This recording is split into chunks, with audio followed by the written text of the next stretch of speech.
मंगलमुखितम् अहिंसा संयमोऽतम् देवावितं नमस्सन्ति जसधम्मे सयामः।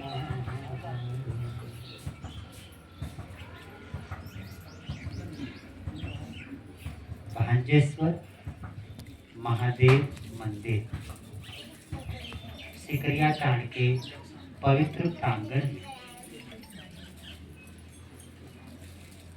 परम आदरणीय सम्माननीय श्री विद्या बंधु शास्त्री जी के नेतृत्व में भगवान भोलेनाथ का रुद्राभिषेक का पावन अनुष्ठान आप सब ने संपन्न करवाया। माता जी राधा जी ने भगवान के चरणों में जो संकल्प किया था, उस संकल्प को पूर्ण करने में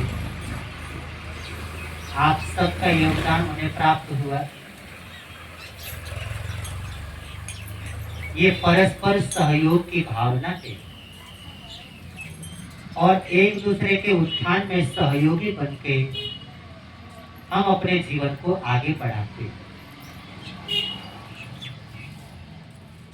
कोई व्यक्ति संकल्प करता है और बाकी लोग उसके संकल्प को पूर्ण करने में सहयोग प्रदान करते हैं, तो भगवान की कृपा से भविष्य में हम अगर कोई संकल्प करेंगे तो हमारे उस संकल्पों को भी पूरा करवाने वाले सहयोगियों का योग हमारे को प्राप्त होगा।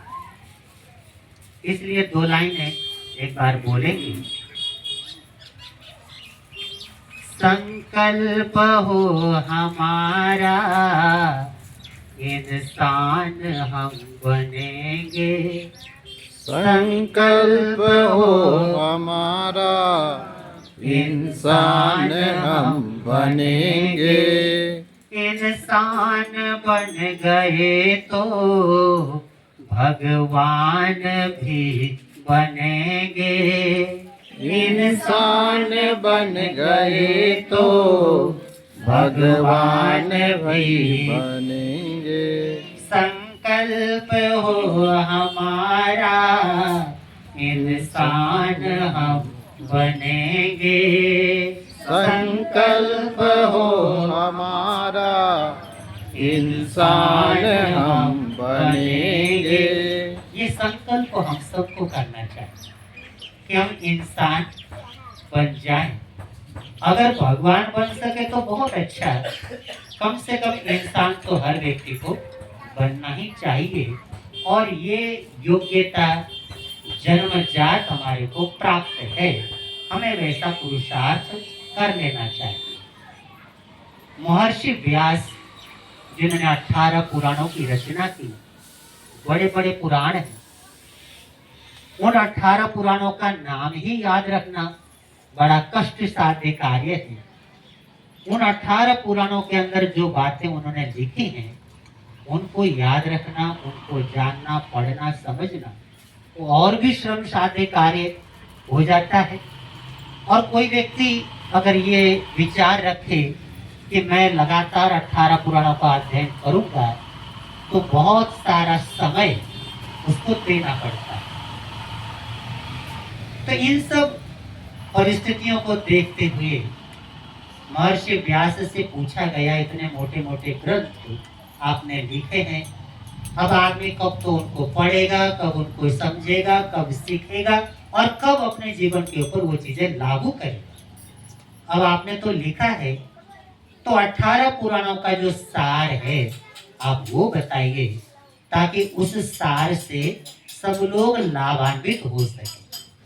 तो महर्षि व्यास ने 18 पुराणों का सार मात्र 2 लाइनों के अंदर लिख करके बता दिया। बोला गया, अष्टादश पुराणेषु व्यासस्य वचनद्वयं परोपकाराय पुण्याय पापाय परपीडनम्।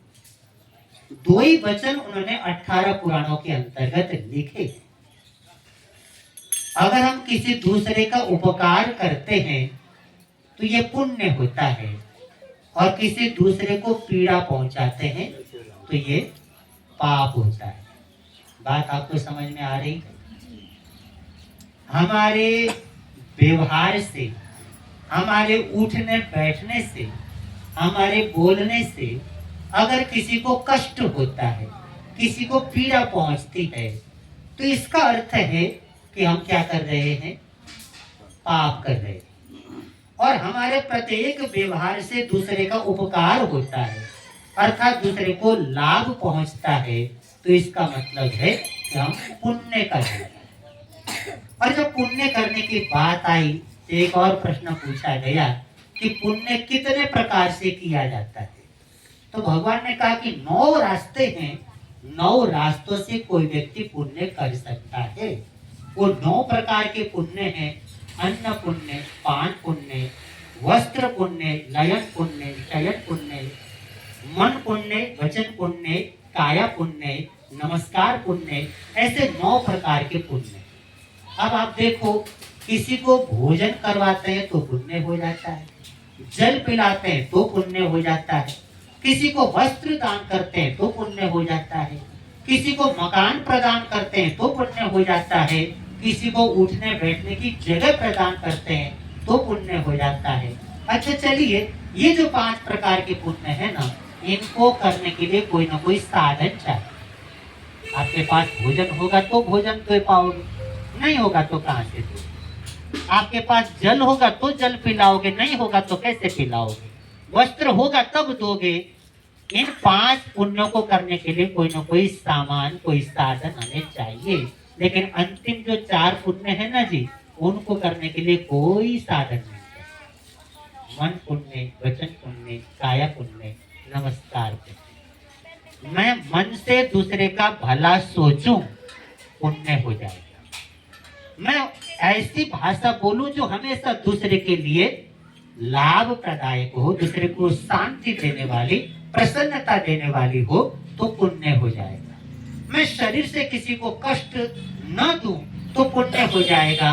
और ये काम भी न करूं, मैं बड़ी श्रद्धा भक्ति के साथ में दूसरे का आदर मान करूं, दूसरे को प्रणाम करूं, नमस्कार करूं, तब भी पुण्य हो सकता है। तो देखिए, कोई कठिन नहीं है पुण्य करने में। हमारे यहाँ कहावत है, आम के आम, गुठली के दाम, नून लगे न फिटकरी, रंग आवे चोखो। अब ये कहावत आप लोग जानते हो, नहीं जानते, मैं नहीं जानता, लेकिन बहुत आसानी से हम पुण्य को अपने जीवन में कर सकते हैं। और आज जिस अनुष्ठान में आप सभी सम्मिलित हुए हैं, ये भी अपने पुण्य को बढ़ाने वाला ही एक उपक्रम है। और महर्षि व्यास बोल गए, हमारे जिस व्यवहार के द्वारा दूसरे को आराम पहुंचे, शांति पहुंचे, प्रसन्नता प्राप्त हो, ऐसा प्रत्येक व्यवहार पुण्य के अंतर्गत आ जाता है। और 18 पुराणों का सार है। तो इस बात को हमें अपने जीवन में अवश्य अपना लेनी चाहिए।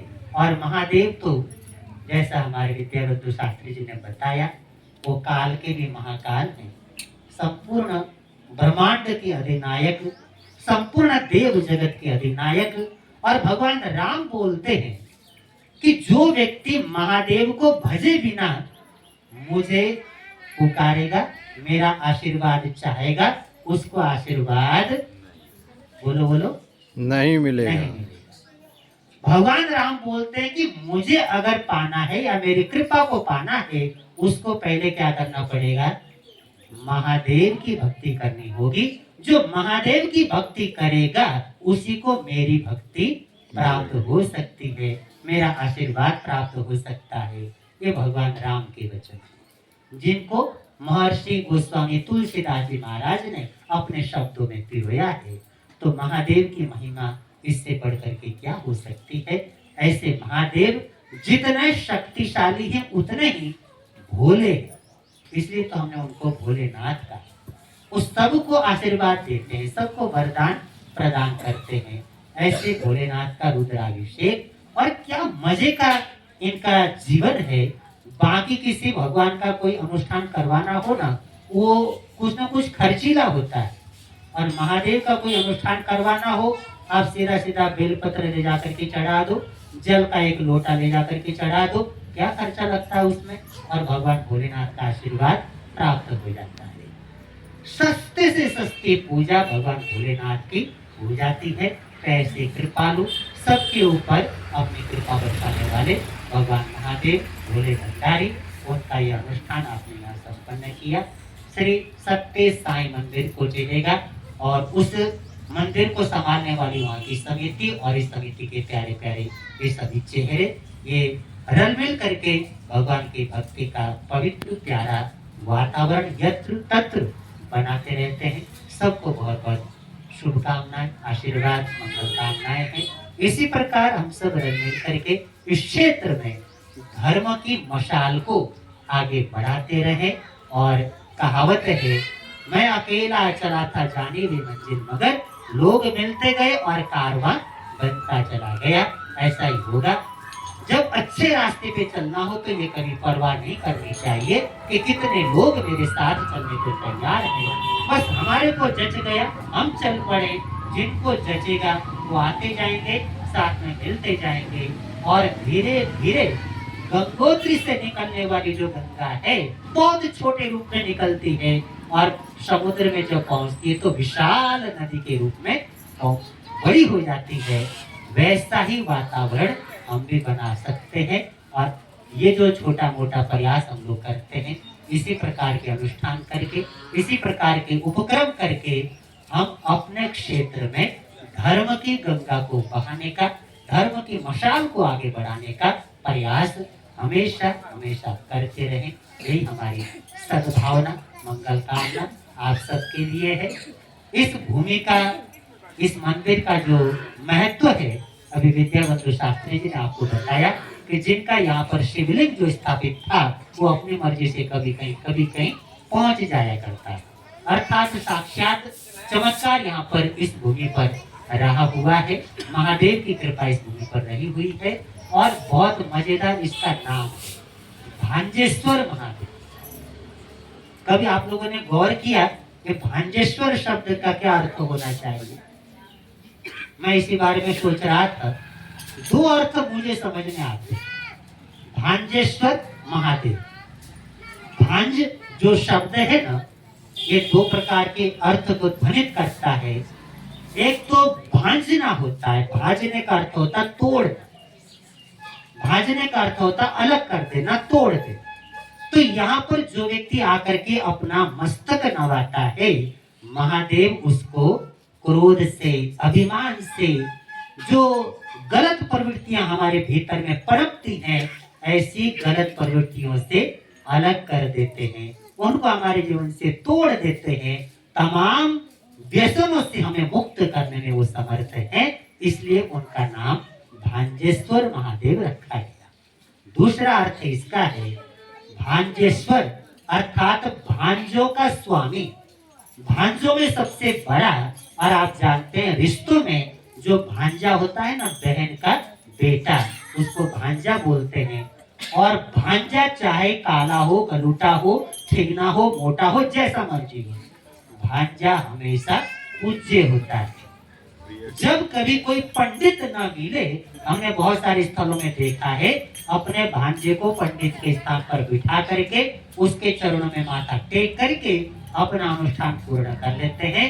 तो भांजेश्वर महादेव का अर्थ है कि जब कहीं आपको कोई सहारा न मिले, कोई रास्ता न मिले, यहाँ पर आइए, अपना माथा टेकिए, मस्तक झुकाइए और उस महादेव की कृपा हो जाएगी, हमारा कल्याण हो सकेगा। ये दोनों अर्थ मुझे समझ में आए, आपको कोई अर्थ समझ में आया हो तो जरूर बताइएगा। तो ऐसी पवित्र भूमि में, और हम तो कहेंगे कि राहुल बाबू के सहयोग से हम पहुंच पाते हैं, क्योंकि हम तो आप सबको जानते नहीं। इधर जो हमारे गणपति जी हैं, इनसे मिलाने वाले हमारे राहुल बाबू जी, विद्यावंतु शास्त्री जी हैं, इनसे तो पहले हम मिले हैं, आज से 25-26 साल, वर्ष, इतने समय पहले से ये हमारा परिचय है।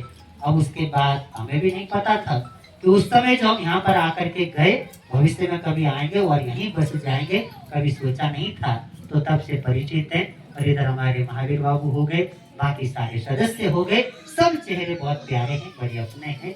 सबसे मुलाकात करवाने का ये सारा श्रेय हमारे राहुल बाबू को है और उनका प्रयास ऐसा होता है।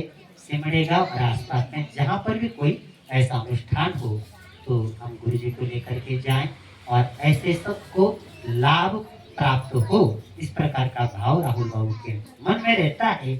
और ये भी अपने पुण्य को बढ़ाने का, धर्म को बढ़ाने का एक उपक्रम है। देखो लास्ट में 2 मिनट के अंदर खत्म कर रहा हूँ। 3 तरीके होते हैं हमारे को अपने जीवन को अच्छा बनाने के। कैसा बनाने के? सब लोग बोलो, कैसा बनाने के? कैसा बनाने के? अच्छा बनाने के 3 तरीके हैं, बहुत आसान। पहला तरीका, आप स्वयं तपस्या करो। पहला तरीका, स्वयं तपस्या करो, स्वयं जाप करो, स्वयं अनुष्ठान करो, जो कुछ भी करने योग्य है उसको खुद करो। अच्छा जी, हम खुद नहीं कर सकते तब क्या करें? दूसरे से करवाओ, और जबरदस्ती नहीं, जो कर सकता है उसी से, दूसरे से करवाए। अच्छा जी, हम दूसरे से भी नहीं करवा सकते, कौन तो हमारी बात मानेगा, हम किसको कहने जाएंगे, हम नहीं करवा सकते, तब क्या करें? तीसरा तरीका, आसपास में देखो, जो कोई व्यक्ति तपस्या करता होगा, साधना करता होगा, जप करता होगा, धर्म आराधना करता होगा, उसकी सहायता करो, उसको सहयोग प्रदान करो, और सहयोग भी नहीं कर सकते, कम से कम उसके कार्य की अनुमोदना करो। अनुमोदना जानते हो या नहीं जानते? अनुमोदना करने का अर्थ है समर्थन करना, कि आपने बहुत अच्छा किया, आपको शाबाशी। जैसे बच्चा कोई अच्छा काम करता तो पीठ थपथपाते हैं ना, शाबाश बच्चे। ऐसे सामने वाले ने अच्छा काम किया, उसको शाबाशी देना। ये 3 तरीकों से अपने जीवन को हम कर्मों से मुक्त कर सकते हैं, धर्म की आराधना में आगे बढ़ सकते हैं। इन 3 तरीकों में से जो तरीका आपको समझ में आ जाए वो तरीका अपनाइए, महादेव की कृपा को प्राप्त करिए और जीवन में हमेशा आनंद, मंगल, प्रसन्नता को दोनों हाथों से लपक लीजिए। बोले महादेव शिव शंकर भगवान की। ओम नमः पार्वती पतय हर हर महादेव।